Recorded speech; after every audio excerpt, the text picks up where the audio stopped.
Speeding. Speeding. Speeding. 5, 4, 3, 2, 1. The world is changing faster than ever. What used to take decades is now taking years or even months. What you see right now is the illusion that people have had for many decades about the workplace being this secure place to work the rest of your life. For the first time in the history of our nation, our children will not do as well as us. We've seen our friends get laid off, we've been laid off, we've had our pay cut. People are overworked and underpaid. They seem to have less time and less freedom. They live under constant pressure. This is going to be forced. And so even if your employer loves you, they may have to cut you. There's something wrong that on Monday morning, the heart attack rate increases by 35%. Technology is accelerating, job security is declining. It just doesn't seem like the old models of making a living are as reliable as they used to be. Every aspect of our lives, there's a better way out there, but we're still doing it the old way. We live in the greatest country on the planet, and there are a lot of people sitting around complaining and being cynical. Like everyone's whining about this old model, and I'm like, why don't you leave it? Look at all this over here. Look at all this opportunity. Since so much of our lives revolve around our work and the way we make our living, many people are thinking there just has to be a better way. The biggest challenge facing our world today is not making money, is what are we going to do with all the displaced, unemployed people? People are afraid that they're going to make the wrong decision. People are afraid of the unknown. People are afraid that maybe I don't have the skills. Hey, sports fans, industrial age is over. It's dead. It's dying. That's why going to school to get a job is an obsolete idea. A steady paycheck is an industrial age idea.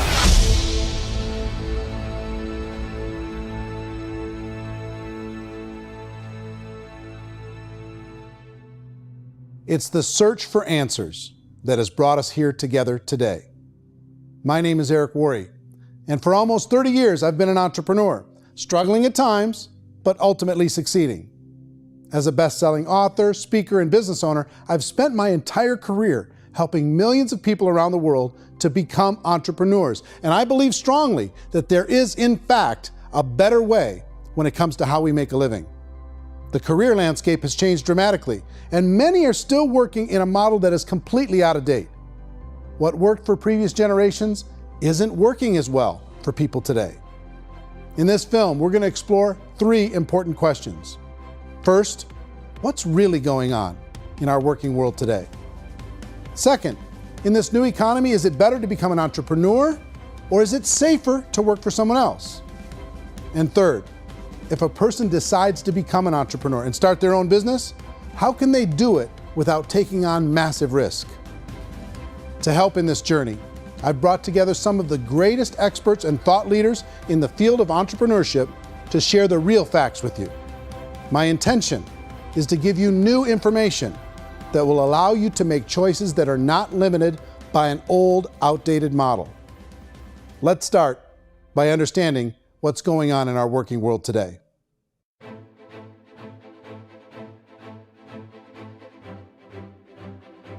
Let's look at unemployment. 30–40% of the people are honestly not working, but would be working. What our government does is if you haven't found a job in 6 months, we don't call you unemployed. We pretend you dropped out of the labor force. I've often said that unemployment, particularly structural unemployment, that's unemployment due to technological changes, is the first sign of economic growth. Think of it, 10 people live on an island. They go out every day and fish. One day, new technology shows up. A missionary brings them a net. Now, using the net, one pilots the boat, one throws the net. 2 fishermen can do all the work 10 used to. That's a 500% increase in productivity, 2 doing the work of 10, in one day. You don't have to learn a lot to learn how to throw a net instead of throw a fishing line. The island's got a big problem, 80% unemployment. But the island still has all the wealth of the fish because the 2 people produce as much fish as 10 did. Now, of course, looking back in history, these changes used to take thousands of years. And during that time, we went into farming and transportation. Some of us became doctors and some teachers and lawyers, and we developed all these new professions and new manufacturing jobs. Today, these changes are occurring literally in one day when a new technological advance occurs, and we don't have the social structures to deal with it or to retrain the unemployed people.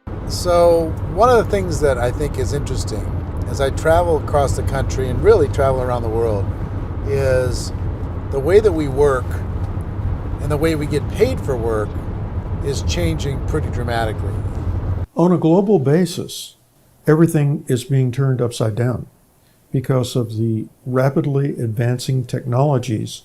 They are eliminating many jobs, and we have been left with many people not prepared for the jobs that exist. A lot of demand in public companies was to squeeze out all the fat and to get just as much margin as we possibly could, and fat equals humans. So this idea of job security and information age is so obsolete, but it's still taught inside our school system, and that's where the problem starts. There's no financial education in school system, and people are still trained to be employees to work for that paycheck. This is a chart on the middle class.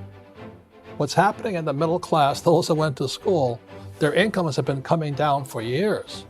And parents still say to their kids, go to school, get a job. Now what happens to all those middle class people who are dropping off the ends of the chart? Well, they become what's called working poor. And this is what happens to working poor. But they say poverty is ending. Well, poverty may be ending, but working poverty is going up. And this is food stamp usage.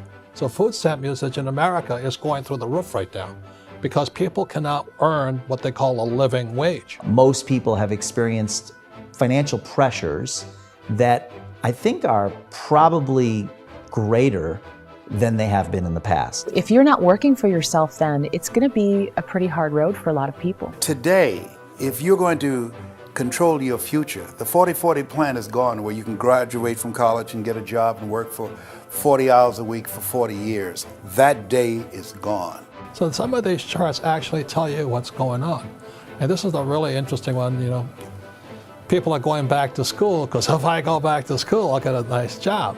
But this is what's happening to, it's called Sallie Mae, which is the student loan guys. Student loan is going through the roof. It's now over $1 trillion, and student loan debt is worse than credit card debt. So when people stopped using credit card, the government got people into student loan debt. And the problem with student loan debt is you can never be forgiven. See, with credit card debt, you can declare bankruptcy and all's forgiven. But student loan debt, you can declare bankruptcy, you still owe it. It's the worst of all debt. But this is the next picture. Look at this chart here. This is what's happening to wages of college graduates. It's going down. So you go to college, you rack up all this debt, but you earn less money. Now, that's not that intelligent. Average person who's been working a lifetime in America today is ending their lifetime at 65 with about $41,000 in assets. They earned just enough to survive. I think in the United States we have something like 17 trillion in debt. That's just the federal government debt. We got another 2 in municipal and in other, let's call it almost 20 trillion government.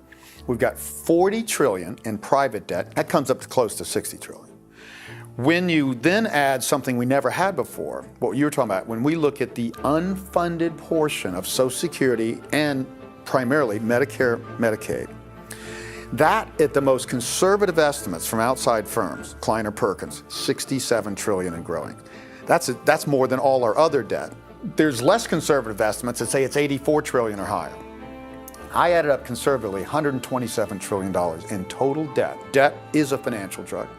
When you take it to excess, it's like taking a drug. Yeah, it makes you feel better, it enhances your performance, but at a huge cost, eventually it kills you. And so that's what happens. We keep doing more and more debt, and you get less and less results, just like a drug, until the debt gets so high that it crushes the whole system. That's where we're at, 8.2 times GDP. You know who I feel sorry for? I feel sorry for the person who dreads going to work, who is sick to their stomach on Monday morning, who hates their alarm clock, who gets a little glimmer of hope on a Wednesday because it's hump day and says, thank God it's Friday. And they live for those 2 days a week where they get to be themselves and they don't have to be around people they don't like, and they don't have to play the political game in the office, and they don't have to live this half life. The person that works 50 weeks a year just to be able to have the 2 weeks for vacation. And you know what happens to most of them nowadays? They don't have a vacation. They have a staycation. They have time off of work, but they don't get to go where they want to go because they're overextended. They've got all this debt. They got all this situation. They hate their alarm clock. They can't sleep until they're done. They have to spend most of their life in traffic. I feel sorry for that group of people because there's a better way. They just don't know it. I see this really interesting attempt at rugged individuality in a 6x8 rectangle. And I feel like you're all the same, except for the little push pins of the pictures. There's different pictures. Yours is named Jenny and his is named Sujara, but it's the same people. And this is how they are, and they're just like the zombies, and there's no joy in there, there's no fun. There's always like the wacky woman who decorates her cubicle, and that's the most she can do there. You gotta give her credits, right? The wacky cubicle woman. The basis for their life is worry. I'm worried, you know, maybe I'll get fired. I'm worried maybe my company will go out of business. I'm worried I can't keep spinning the plates on paying the bills. I'm worried about how do I send my kids to college. I'm worried, what if the transmission of my car breaks? That's, you know, 2 or 3, I can't fix it. People live in a sea of worry, and it eats at them. Those signs that people held up during the Depression didn't say looking for gainful employment in a cubicle. It said looking for work. Work is what we're looking for. Job is just a unit of measurement. Work is what we're going after. It's time to look in the mirror and say, it's not the economy, it's my economy. It's my little world of where I am. I need to improve. I'm not going to wait for the economy to come back because frankly, the economy is doing great in this country. So I'm here on Wall Street, the financial center of the universe, the financial capital of the world.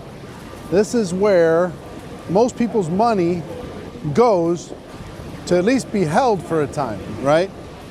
With interest rates in banks being effectively zero, and many experts are predicting it's going to stay at zero for the next 10, 20, even 30 years, people feel like they don't have any choice but to put their future into equities, to put their future into the hands of other people on this stock market, and hope that the stock market goes up, hope that the stocks that their advisors pick or that they pick goes up. That's one way to go, I guess.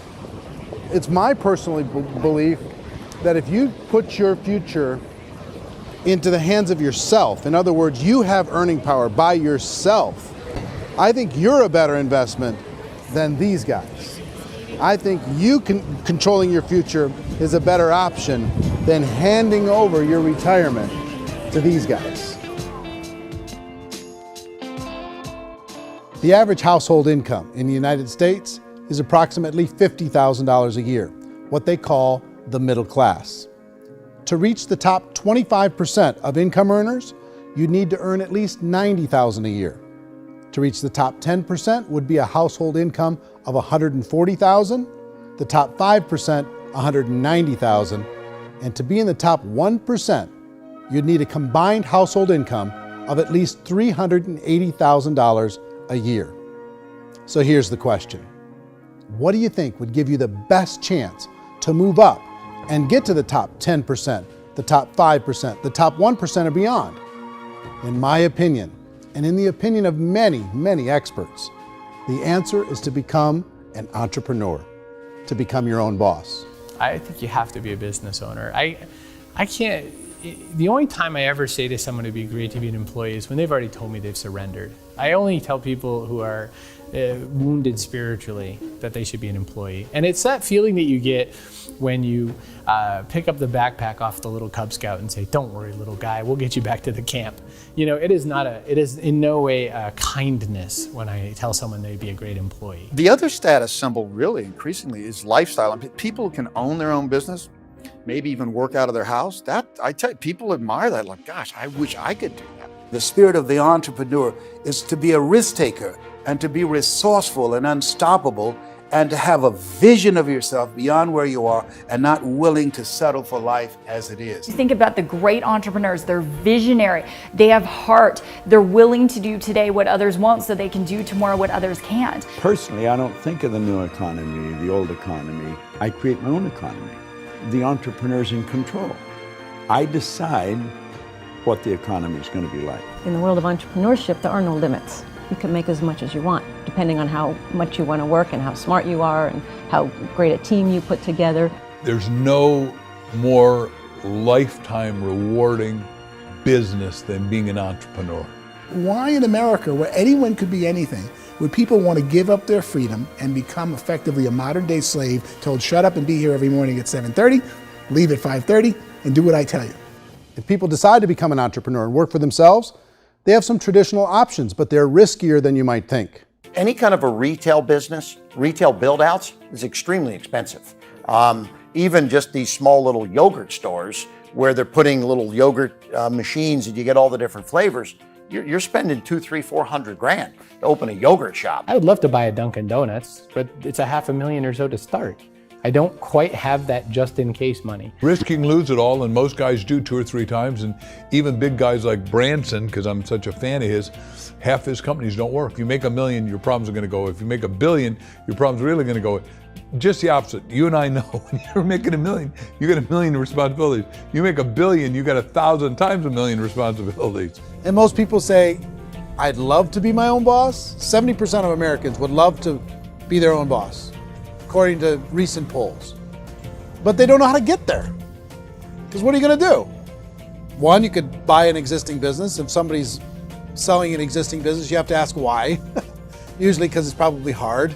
It's probably not making as much money as they hope. 2, they could buy a franchise. A little less risk, proven system, but it's expensive to be able to do that. 3, they could start something from scratch. And that's where a lot of people feel like, I don't have the chops to do it. I don't have the money. I don't have the product idea. I don't have the expertise. I don't have whatever it's going to take to be able to get there, and I can't risk my family to do it. So, 4th, they could become an investor. A lot of people in this town invest to try and figure out a way, but you got to be pretty smart with that game too, right? Venture capitalists, who are the very best and most sophisticated in investing in new breakthrough businesses, make it on 1 out of 11. That means 10 out of 11 are mediocre or fail. Most of them fail. That's the risk there. An angel investor is lucky to get 1 out of 15 or 20. A business is a team sport. Like, I have to have accountants, I have to have engineers, I have to have system designers, I have to have sales, marketing, I have to have accounting, I have to have mission statements, I have to have legal and all that. The average Joe Schmo, even me, I go out there, I don't have the skills to put a business together. I think the bottom line for the 4 traditional options is they take money, sometimes a lot of it. They take expertise, and they take time. All of that adds up to just too much risk for most people. I bought a business from somebody else and it was a lot of work. And you start wondering, what did I just buy? Because I guess ultimately I own your email list and I just overpaid for it. People that start their own business, they spend a lot of money, they spend a lot of time, a lot of effort to get things started. And the more you invest on the upfront, the harder you typically work at it. Well, I can tell you what the success rate is of a restaurant. What is it? They're crazy enough. About 90% of them fail.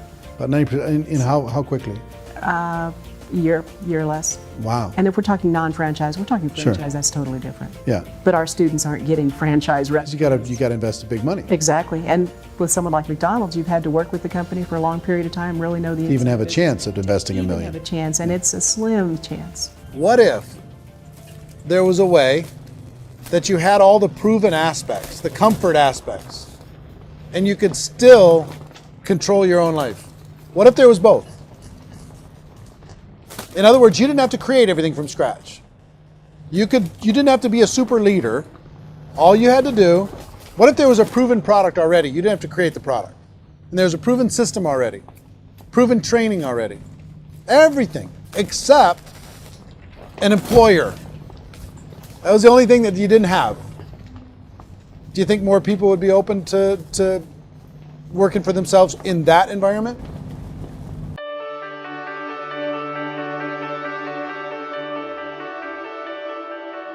In our search for a better way to make a living, we've come to the conclusion that becoming an entrepreneur is actually safer than being an employee. And through our look at the entrepreneurial options, one particular path kept coming up from expert after expert. And I think most people will find it surprising because it's certainly a non-traditional business model. That model is for people to start their own business and become an entrepreneur through the creation of a network marketing business. Some people call it direct selling because the product is being sold directly from the manufacturer to the end consumer, cutting out the middlemen. Other people call it multi-level marketing, or MLM, because there are multiple levels of commissions paid. The most common term today is network marketing, because network marketing best describes using a large group of independent distributors, independent entrepreneurs, to move a product or service more efficiently. So my friend here, Donald Trump, and I, we always write about the network marketing industry. And the reason we support the network marketing industry is because it really is a business school for entrepreneurs. Because most people come out of school looking for a paycheck. Oh, that's terrible. I went to network marketing like that. I think if it didn't exist, we should invent it. It is that good. I think direct selling is a great way to do business today. It's very easy to get into that industry, and you can be self-employed, be in effect an entrepreneur. When we see multi-billionaires adding network marketing companies to their portfolio of companies, that would be a clue. When we see people who are very famous authors and very famous business people endorsing the industry, that would be a clue. These network marketing companies aren't $50 million companies, they're billions and billions of dollars. They lead the stock market, they're major companies. When we're going to get it? You know, and you're going to school to work for a paycheck, but if you want to be rich, be an entrepreneur, and network marketing gives you the spirit to be an entrepreneur. A traditional company will spend up to 50% of their total revenue on marketing. Network marketing companies use a different approach. Instead of having all that extensive marketing expense, they utilize a network of independent distributors to do the marketing for them. Now, why do they do this? First, because word-of-mouth advertising is so much more effective today than traditional media advertising. Second, some products need to be explained or demonstrated, and an independent salesperson can do that more effectively than an ad campaign. Third, it's completely efficient. The company only pays for the marketing of their product if a sale happens and not before. Imagine if Amazon allowed you to become an independent distributor and paid out 40% of its revenue to that distributor group. All you had to do as a distributor was recommend a product, and if a person bought it on Amazon, Amazon would take care of all the logistics and you'd get paid for bringing the customer. Now imagine you got paid for every purchase that customer made for the rest of their lives. Well, Amazon doesn't offer this option, but network marketing companies do.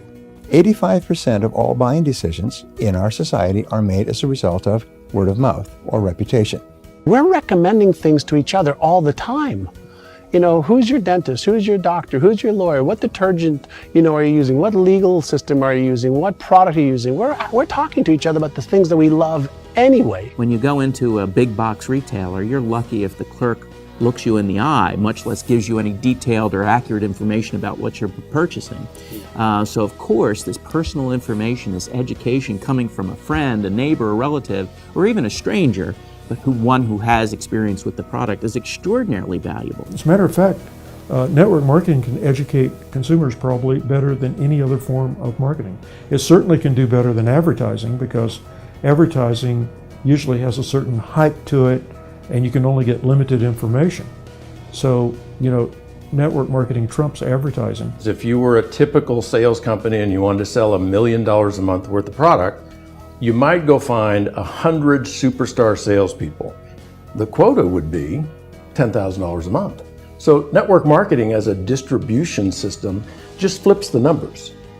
So we use 10,000 happy, raving fans of a particular product, and we don't concern ourselves so much with how much product each one of them individually sells. If they sell just $100 or $200 a month, and there's 10,000 of them, you're selling $1 million to $2 million a month worth of product. And that's the best way I can explain how network marketing works. This is the marketing arm of the company.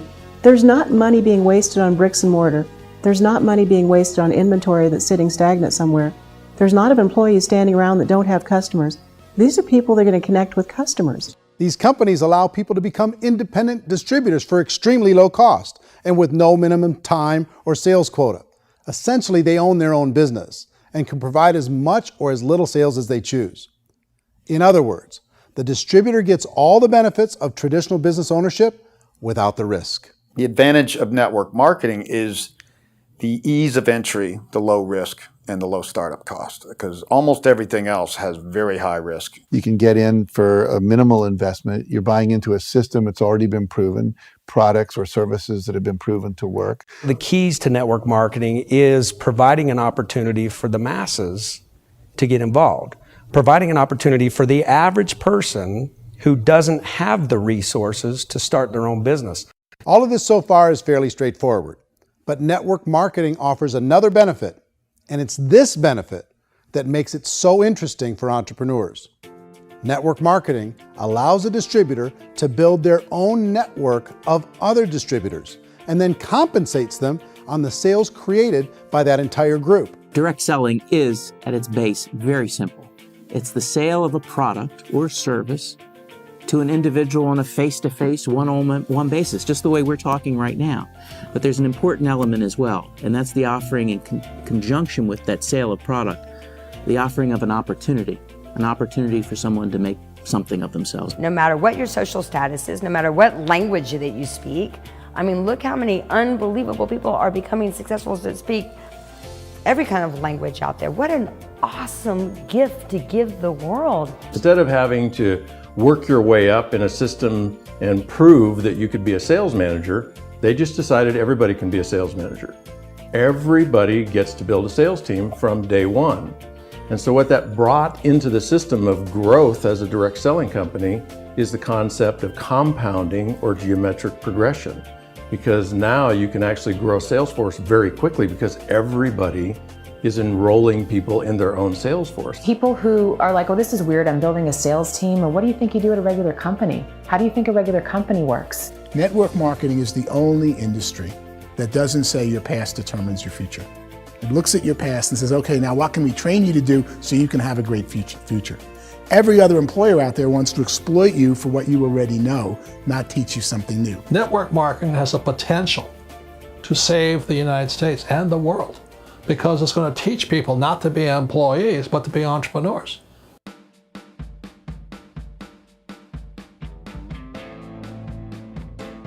According to the Direct Selling Association, if you add up all the network marketing companies around the world, they combine to do over $178 billion a year in retail sales. To give you an idea of how big that really is, the NFL, the National Football League, does approximately $9 billion a year. The music industry does a little more than $16 billion a year, and the movie industry does about $80 billion a year.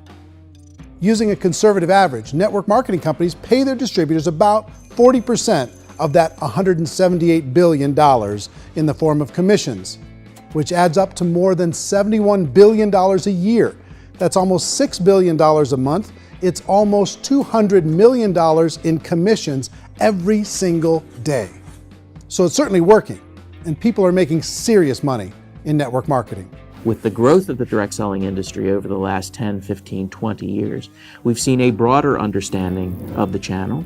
We have seen more and more people getting involved in the business, so our penetration in the marketplace has increased, and thus the understanding in the marketplace of who we are has increased. And we've seen non-direct selling companies look at the direct selling model and say, something's going on there. People are making money, companies are being profitable, individuals are being motivated, product is being delivered to market. Maybe we should explore this. Some people think only the people at the top make money. Well, let's take a look at that as well. In the network marketing profession, there are roughly 500 people in the world who earn over $1 million a year. If you round that number up to $2 million a year, that adds up to about $1 billion a year. That takes the $71 billion paid out each year down to $70 billion. So where does the rest of the money go? The vast majority goes to part-time people making anywhere from a few $100s a month to many thousands of dollars a month. It goes to people who choose to make it a full-time career move and earning even more than that. Every day, people are using the money they earn through network marketing to pay off debt, have more fun, and improve the quality of their lives. Everyone I know in network marketing has been doing that since the 50s. They go to work when they want to go to work. They stop working when they want to take time with their children to have a leisurely breakfast and discuss issues and driving to school. They go back to work when they get home, wherever they're working out of. The biggest thing that I've seen is people that have become much happier in their life. MLM has probably made more millionaires of more people in more countries, and I've spoken to them in 67 countries than any other single form of business, starting from nothing. If they have a choice between working a job for the next 10 years or working a network marketing business for the next 10 years, the result of working the network marketing business will be better. A lot of people within the industry go on and make this a career and do extremely well at it. Network marketing has been nothing but good for everyone I know that's been involved with it because they did it seriously and they played full out and they've been very successful. It's been a constant barrage of success stories and people showing off stuff that they got as a result of it. How many people are involved? Approximately 16 million Americans and 96 million people around the world are currently participating in network marketing. And in a recent poll, 82% of those people report a good, very good, or excellent experience with network marketing. So people are happy.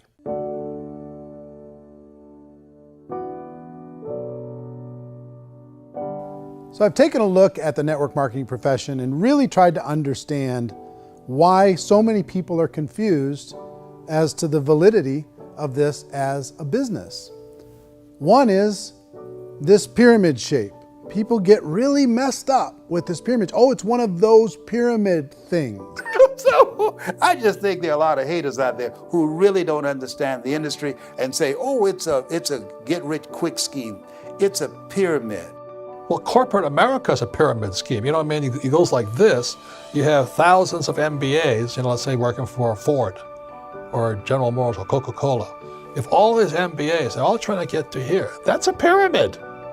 Only one guy's going to make it. Every 10 years, one's going to make it. Whereas you look at network marketing, it's like this. So you're here, and your job is to develop other CEOs coming up behind you. So it's an inverse pyramid. In network marketing, it's a very simple concept. If you sell product, you get paid. It is paid based on production. There is no first mover's advantage. There is no investment component where the more somebody spends, the more they're entitled to make. So the two are polar opposites of each other. Doesn't matter what shape the company is or the compensation plan is shaped, whether it's a circle or a pyramid or a triangle or a trapezoid, it doesn't matter. If compensation is coming primarily from recruitment, then you've got a problem. On the other hand, if an operation is basing their compensation to participants on the basis of sales, even when those sales are generated by people you've recruited, well, then you're a perfectly legitimate enterprise. That's the legal test, it's the practical test. Another issue that's been true in the past that is no longer true now is people used to be in network marketing loaded up with products that they couldn't sell and they ended up a loser. They ended up with a bunch of product in their garage, they ended up with a bunch of products sitting in their kitchen shelves or whatever, and they thought they could sell it and then they weren't willing to or able to sell it and they ended up with a bunch of stuff and they were bitter about it. There was this thing called front loading where you had to buy if you bought $25,000 worth of product, you got better commissions and all this. Today, it's almost all done by computer. It's direct mail, comes from a warehouse somewhere else. You don't have to have all this inventory. You don't have to stock up. It's a paperless world now. Most of it's done online. You have a back office. It really works. And I mean, the technology has changed everything. Third issue is people start talking about 99% of people in network marketing don't make any money. Well, we've talked about that over the course of this journey together. Almost $200 million a day is being paid out to network marketing distributors around the world. The naysayers, the people who say that it doesn't work, are usually the ones who just don't know how to make it work for themselves. And so they're giving you an opinion, and I tell people, don't confuse people's opinions with expertise, because opinions are free.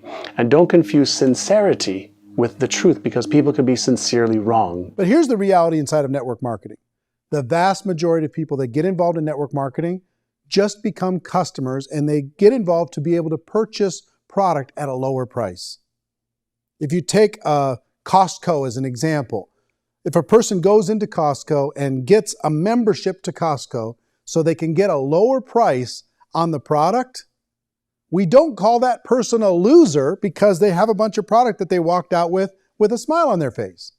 Yet when some people want to take a look at network marketing, they say, well, those people, they're just using the product and they aren't earning an income, so they must be a loser. They're not a loser, they're a happy customer. That's the vast majority of people that are involved in network marketing. Now, a smaller percentage of those people decide to go build a business. They earn $300 a month, $500 a month, $1,000, $2,000. That's the bulk of earnings in network marketing. And then there's the few that really decide to take it serious, really decide to build a large network, really work to make that network very, very productive. And those people make huge amounts of money and there's no cap. What I do as an outside economist, just somebody looking at this industry like any other industry I speak in and say, look, what's the realities of this? 1% do incredibly well. 10% generate some additional income at pretty low risk and effort, that's not, and 90% of people roughly end up customers. One thing that I think is real when it comes to people's perceptions about network marketing is people put this, and distributors, I think, involved in network marketing have some responsibility for this. They have sometimes unrealistic claims about the product or about the income. Most people who become distributors, they want the money, they want to be successful, but they don't have the skills. They don't know what to do. And when people don't know what to do and they're in a new business, they're scared.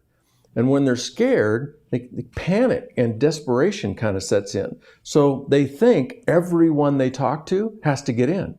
So if I talk to you and you say, well, no, I don't have time to do that, they're like, no, I need you. You have to do this or I won't be successful. So I start clawing on you. I start that desperation. So then I start making claims about the product, which are not appropriate, probably not even true. Or I start saying, oh, let me show you how you can make all this money and you don't have to do anything, Eric.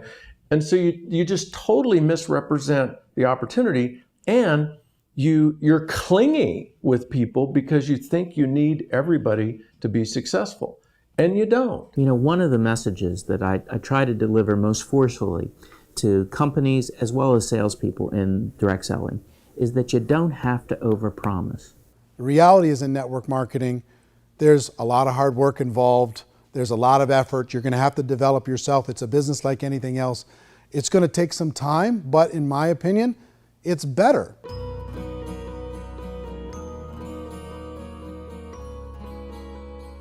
It's light years better for people starting today than it was even 5 years ago. I think it's more widely accepted now, and people understand it is a business. It is being an entrepreneur. It is being a business owner. Our belief system is based upon our evaluation of something. And frequently, if we reevaluate a situation, our belief about that situation will change. The industry has changed and it's grown up. It's totally transformed. You've got young people today that have grown up with social media, and they understand networks. They understand how people are connected through technology, and they understand how money flows through those networks. So when they see network marketing, they don't see it the way their parents saw it. And we've all learned, the larger industry that you represent, has all learned from those mistakes and flaws and errors that have happened early on. Early algorithms didn't work the right way. That's all fixed. It's like when they design a computer program, they design the program, then they run it, and then they go back through and they debug it. The MLM industry has been debugged. This is the day of being virtual, being able to run a business from your mobile phone. I mean, it's incredible. Companies are getting smarter. They're implementing more consumer protections. They're implementing more compliance training. They're doing more with respect to product research. If you do get involved and you make purchases of inventory, even on a voluntary basis, if you decide that this business is not for you, you can leave and have that inventory repurchased by the company. There's no other business that offers that kind of protection on a voluntary, self-regulatory basis.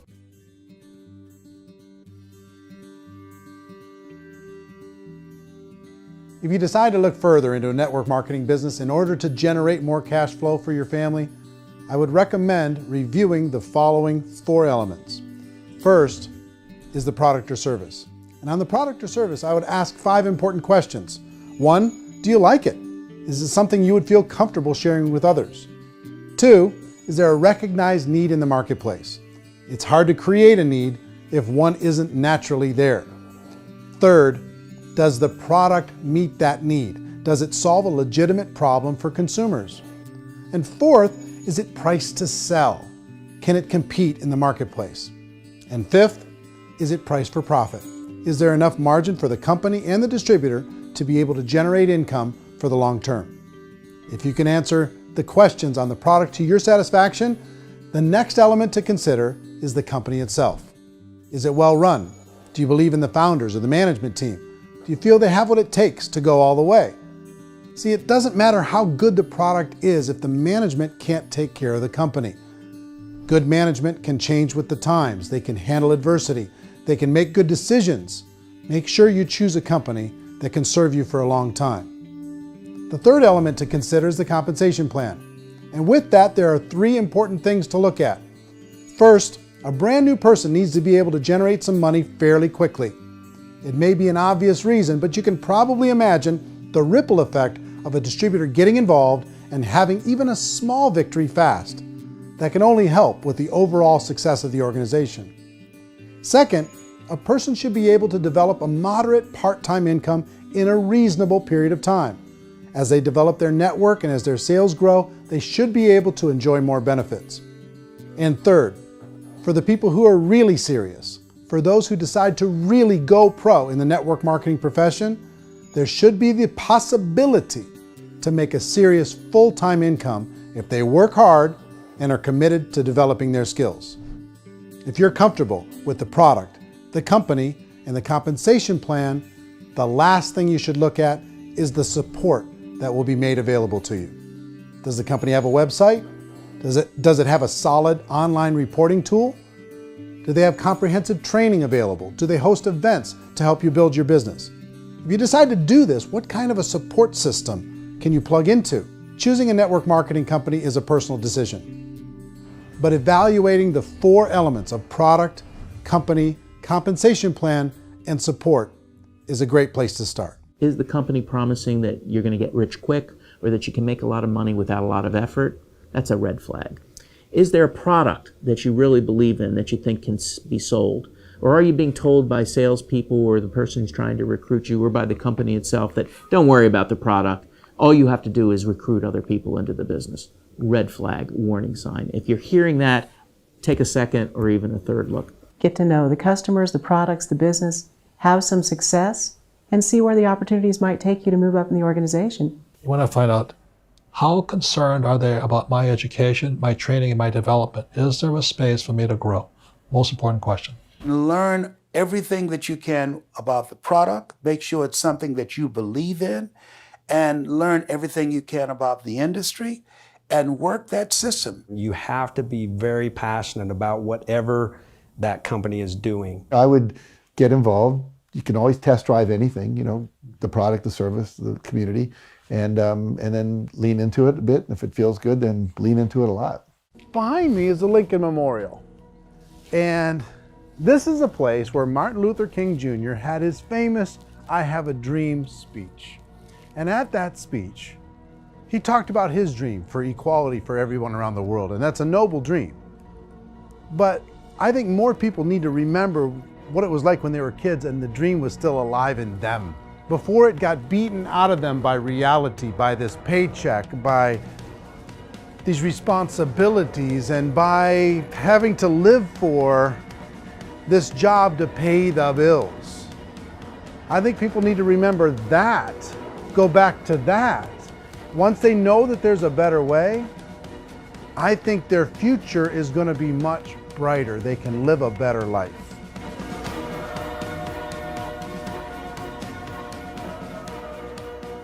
So if you're considering getting involved in a network marketing company, let me offer you just a few pieces of advice. First, network marketing isn't perfect. It's emotional, it's challenging. Like any entrepreneurial venture, it can have its up days and its down days. But if you have an entrepreneurial bone in your body, it's just better. Second, if you're gonna do it, decide to be professional. Decide to go pro. It's better to do that than just be this amateur sticking your toe in the water. Third, as any professional, you're gonna have to learn some new skills. And I promise you, inside of the network marketing profession, they're not too difficult to learn. Fourth, like anything worthwhile, it's gonna take some time. Don't expect that you're going to get to the finish line right out of the gate. And fifth, it's worth it. It's worth it to be able to take charge of your life again. It's worth it to be able to control your own financial situation. It's worth it for the people you're going to be able to spend time with. It's worth it for the things you're going to be able to see and the experiences you're going to be able to experience. It's worth it for the causes you're going to be able to contribute to, the lives you're going to be able to touch, the customers you're going to be able to help, the friendships you're going to be able to develop. I promise you, it's worth it. Remember, most people are searching for answers just like you are. But I do have to tell you the catch to network marketing. If there is a catch, if you want to understand this from an emotional point of view, people say, well, it sounds too good to be true. It's not, it's hard work. But here's the catch. Most people still don't understand it. So you're going to have to endure the loss of social esteem from ignorant people. The uneducated will think less of you. Now, if you can handle that, you're on your way. If that's going to destroy you, you know what? Entrepreneurship in general probably isn't in your future. If you can face that catch, you can become unstoppable. I want everyone to really contemplate this if they're not in network marketing. You're in a job, you probably have a mortgage, you have rent, you have debt, whatever's going on. You're in a prison. You work just hard enough to keep them from firing you, and they pay you just enough to keep you from quitting. Come on! I've been there, done that, and bought that t-shirt. In network marketing, if you run into failure, it's really just a homework lesson for yourself. There's no one to blame. You really have no excuse not to be successful. You just don't. People don't want to hear that, but there's so much available to you. If you want to be a good network marketer, be a student to the people above you, be a fellow traveler to the people on the same level, and be a teacher to those below, and know when it's appropriate to do which. People who are not afraid of asking people to buy things, or not afraid of persuading people with a chance they may say no, these people own the future. Nothing happens until something moves. So you got to go move, you got to go do something, or nothing's going to change in your life. In the beginning, you're going to do a lot of things that you don't get paid for. But as you go down the road, you get paid for a lot of things that you don't do. And your job is rehabilitate the spirit, the entrepreneur spirit in all of us. Get it back. Either give it a strong yes or a strong no, but no wishy-washy, dilly-dally stuff in the middle. There's dreams and there are nightmares, but I believe that the biggest nightmare of all is when you don't pursue your dream. You're going to see some monumental growth in this profession. It's an exciting, exciting time to be involved with the network marketing profession. The next 10 years, I see just exponential growth. When that tipping point comes, it's not a matter of asking somebody, have you ever heard about network marketing? You're really asking them, which company are you building your wealth in? We are here to fix the world, to improve relationships with other people, to improve other lives. And the real reward comes as an entrepreneur in any level from teaching somebody something and watching them soar. There is no greater reward.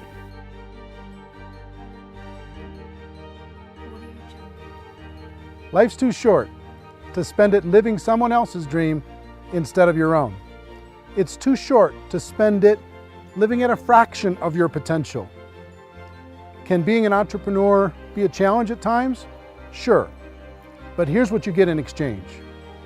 It can be yours. Something that you built, something that you created, something that you made happen. This balloon represents your dream. It represents entrepreneurship. My wish for all of you is that you would reach out and grab it. The choice is up to you.